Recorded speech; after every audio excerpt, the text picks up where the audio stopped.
I was in India recently to do a story on how many young mothers and babies are dying just in childbirth, and an American organization that is doing all it can to make a change. In this poor neighborhood on the outskirts of Hyderabad, India, Dr. Rama Devi is on a mission. Hello.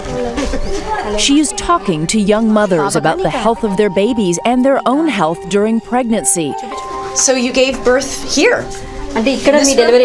Entire families live in these one-room homes, often including the in-laws. So all of you live here? Yeah. All in here? All in here.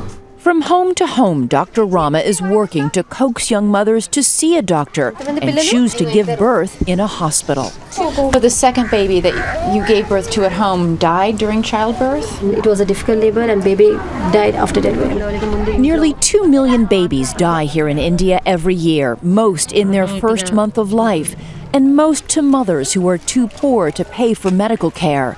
The public hospitals are overcrowded and often charge bribes for care that is marginal at best. From mother to mother, the stories are similar. Neither one of the twins survived? A child lost while delivering at home.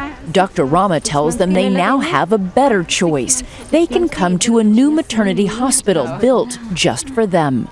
That could provide quality services at a price that women making anywhere from $2 to $5 a day could afford. Jacqueline Novogratz and the Acumen Fund is investing in what they believe is the answer. They are building new, low-cost maternity hospitals called LifeSpring. 9 of them are now bringing top medical care to low-income families. A woman who comes to LifeSpring will get prenatal care here and regular post-birth counseling, and she can deliver her child for just $80. $80. How many children do you have? It would seem to be an easy sell for Dr. Rama's outreach work in the poor neighborhoods, but in this culture it isn't the mothers that need convincing, it's the mothers-in-law. It is they who will decide where a woman delivers her baby and how much, if any money, will be spent. So the mother-in-law decides everything? They actually look at her decision only. So whatever she says, they have to obey. These are women who have already delivered their babies? Yeah. In fact, just go to the delivery wards. There are the mothers with their newborns, and there next to them are their mothers-in-law.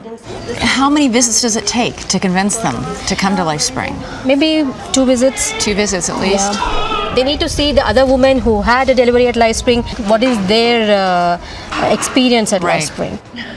I can't help but notice all the pink. Why pink? Every effort is made to make the hospital cheery. The walls and the curtains are fuchsia. Each new mother gets her own private space for her, her baby, and her mother-in-law.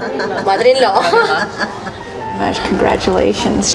The plan is to raise enough money to build 150 LifeSpring hospitals across India, saving the lives of tens of thousands of mothers and their new babies.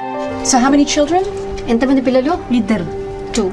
2. The world is going to be a better place if we all have access to those goods and services that we need, that give us the dignity to control our lives. That's the world I want to live in.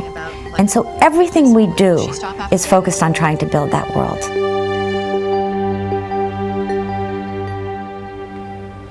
Boy, fascinating and so hopeful. It was so remarkable that the mothers-in-law have all the power, but where are all the men?